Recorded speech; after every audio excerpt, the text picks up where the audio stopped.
me acordé nuevamente de Tomás ahora, compadre. Tomás fue compañero de toda la vida de Gastón, entonces, y yo fui compañero de él en algún fragmento de ese tiempo. Y me acuerdo, y el otro día, no sé, me estaba acordando de cosas, uno vuelve atrás en cualquier momento, ¿no? Y me estaba acordando de mi madre vieja, que murió muy vieja, que tenía algo que a mí siempre me conectó con ella, que a Tomás siempre le conectó. Por ejemplo, el otro día realmente estaba conversando con Tomás por ahí en algún barucho, y entonces el maestro decía, maestro, las manos, me voy a ver a la bolita, que era mi madre que vivía en el sur. Le decía, ¿te vas? ¿Cuándo? No, el martes me voy a decir. Y partía Tomás. Y yo al principio no entendía muy bien esa relación. Porque mi madre justamente era una mujer dedicada como a la naturaleza, a la humanidad, a la buena cosa. Y Tomás estaba dedicado al lenguaje puro, ¿cierto? De la filosofía, del arte. Entonces un día Tomás me dijo, me gusta ir donde la Polita, porque la Polita es pura sabiduría. Y eso es lo que yo necesito. Yo no quiero más conocimiento. Y es ese sentido, esa poética, esa cosa que ocurre sincrónicamente en el tiempo que uno lo vive. No hay un delay, ¿cierto? Una explicación ni un análisis tampoco. Es una situación sincrónica. Es la palabra, es el mate, es la mirada, es el momento. Y ahí ocurre, como tú bien lo dices en tu libro y en la última invitación que te hicimos acá cuando tú hablaste de esto que tú denominas la poética del acontecer, que es esa magia, ¿cierto? que emerge de la intensidad de vivir la vida con sentido. Yo no sé si alguien quiere dialogar con el maestro, porque después vamos a hacer una improvisación. Hay un micrófono ahí. Vaya. Sí, yo oigo de poco, ¿no? Oigo muy poco, así que tienes que hablar muy fuerte. ya. Lo que pasa es que cuando el ser humano se aleja de lo natural, o sea, pierde el sentido de cuál es nuestra misión como ser humano acá en este momento. Entonces, es ahí cuando se pierde esa carencia, o sea, surge esa carencia de la espiritualidad en la gente. Cuando se olvida de lo natural, de dónde venimos nosotros realmente. Porque el ser humano en sí a veces es muy egoísta y cae en lo superficial de todas las cosas. Entonces, vivir con sentido es vivir con sabiduría. Como también lo dicen varios, no sé, filósofos budistas, como por ejemplo Nichiren Daishonin dice eso también, que cae con un estado de hambre de la espiritualidad cuando se olvida de lo natural, del entorno, de la naturaleza. Entonces eso también, cuando se conecta con eso, puede encontrar un sentido de por qué yo soy así, o por qué actúo de esta manera, por qué yo digo esto. Y como decía Confucio también, que ya una vez cuando uno puede lograr eso, puede realmente conocerse a sí mismo. Si no tiene mucho... O sea, cuesta. Si lo vemos separado va a costar mucho conocerse a sí mismo. Es bueno que tú recordaste eso, porque eso es lo que la América nos ofrece. La América todavía no está suficientemente saqueada como para no ofrecernos en su naturaleza ese soporte imprescindible para una auténtica sabiduría. Piensen ustedes que la Biblia comienza con el hombre desnudo, inserto totalmente en el orden natural. Y se dan las características, en un lenguaje muy parco y parece un cuento infantil, se dan las características de esa humanidad, ¿no es cierto? Adán le pone nombre a todas las criaturas y a la vez habla cara a cara con Dios. traduzcamos eso a un lenguaje moderno, que él habla cara a cara con Dios. No hay ninguna escisión o fisura entre su conciencia y la conciencia universal. No hay ninguna fisura, no hay ninguna ruptura. Por eso él le puede poner nombre a las cosas. Para ponerle nombre a una cosa, tú tienes que conocer la esencia de una cosa.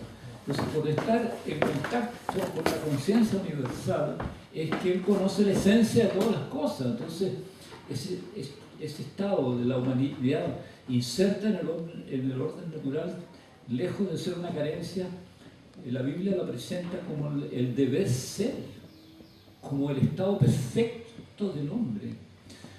Entonces, como que fuera una invitación de los sabios hebreos de los primeros tiempos a no apartarse nunca del orden natural, porque el orden natural es realmente el paradigma del sentido. Ahí está el sentido. Si uno se separa del aire, se separa del agua, se separa de la tierra, se separa de las plantas, de los árboles, de los cambios de temperatura, de las estaciones, perdió todo. Entra en un mundo absolutamente intelectual, mecánico y artificial. Y ahí no hay ética posible. Ahí te vuelves un astuto, un explotador, un amargado en el fondo y un agresivo. Entonces, muy bien que tú recuerdes eso.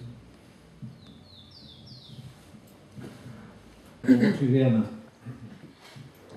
Lo que falta se puede definir con una palabra. Una palabra que tiene mucho prestigio y que se ha convertido tal vez en una vaca sagrada del pasado, la palabra sabiduría. Yo sería partidario de reeditar esa palabra, que es esa instancia que falta. Cuando yo discutía con Brunner y con la Mónica Jiménez, y ellos no entendían qué les quería decir, qué es lo que es esta formación del hombre en sí mismo y consigo mismo como cuestión previa a su vida de relación con lo otro. Es eso lo que falta. Se fue la sabiduría. Ahora, la sabiduría la tuvo nuestro pueblo y se la quitaron. Ahora, ¿qué es la sabiduría? Justamente la palabra que usó, sentido. La diferencia con la ciencia. La ciencia se ocupa de los fenómenos. O sea, con la ciencia tú no puedes realizarte como hombre plenamente. Falta algo que tenga relación con el sentido.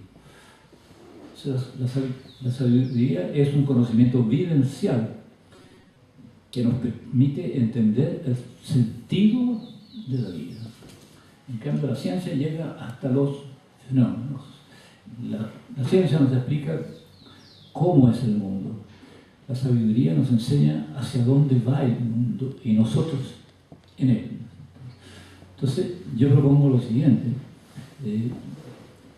La sabiduría está en los escritos, en las tradiciones de los grandes sabios de la humanidad. Dígase Sócrates, Confucio, Buda. Ya. Y la gran novedad que nos ofrece América, por esto dice América que tiene un fondo real, donde uno llega y pone pie en algo sólido. América de por sí es una fuente tremenda de sabiduría y nosotros no nos hemos dado cuenta. Por eso yo cito a Confucio aquí. Bueno, siguiendo la corriente tradicional, cito a Confucio, pero ahora propongo otra cosa. Si nuestros pueblos originarios poseyeron la sabiduría, o sea, el conocimiento del sentido de la vida, ¿para qué vamos a ir a buscarlo a la China, a la India, a Grecia? Está aquí. Estuvo aquí. Con este modelo de civilización vaciamos el alma de nuestros pueblos, masificamos a nuestros pueblos, le quitamos la sabiduría porque además nunca nos dimos cuenta que tenían una sabiduría muy estimable. Por eso yo rescataría a un personaje que nunca se le ha rendido homenaje como corresponde. Y yo lo llamo el sabio popular anónimo ese personaje es el que debemos destacar ahora, ¿no es cierto? Tanto en el pueblo criollo nuestro de habla castellana, como en nuestros mapuches, nuestros aymaras, ¿no es cierto? Y nuestros rapanui. Ahí está la misma sabiduría que enseñó Confucio, está la misma sabiduría que enseñó Lao Tse y Sócrates, está la misma. Está dicho de otra manera, con otro estilo. Y si queremos recuperar la sabiduría, recuperemos nuestra sabiduría. En el fondo es la misma. Dicha de una forma, si ustedes quieren, más rústica, con menos pretensiones literarias y filosóficas. Porque para leer a Confucio hay que tener una enorme cultura, ¿no es cierto? Por lo menos una cultura oriental. Hay que pasar muchos años leyendo para llegar a entender el I Ching, los 5 clásicos confucianos. Claro, pero para escuchar nuestros refranes, entender nuestros cuentos populares, entender nuestro canto a lo poeta, no hay que hacer ningún esfuerzo, hay que abrir el corazón, ¿no? Y ahí están las mismas enseñanzas que Confucio le dio al pueblo chino en un alto sitial, pero ahora es otro sitial. Nosotros debemos escarbar en la memoria de nuestras viejas tradiciones para rescatar a este personaje. Nuestro sabio popular anónimo. Yo soy lo suficientemente antiguo, tengo 84 años, como para jactarme de haber conocido a algunos en mi juventud. Y tengo un recuerdo inolvidable de haber conocido a esos ancianos del pueblo que te decían lo que correspondía en el momento oportuno. Lo que tú necesitabas oír, eso te decía ese viejo que vivía apartado como un arriero en la cordillera. A ese personaje es el que quiero glorificar yo ahora. Por eso he editado un libro que se llama Sabiduría Chilena de Tradición Oral, Refranes. Y ahora tengo otro, Sabiduría Chilena de Tradición Oral, Cuentos. Esos ejemplares los voy a mandar también a Cristiano.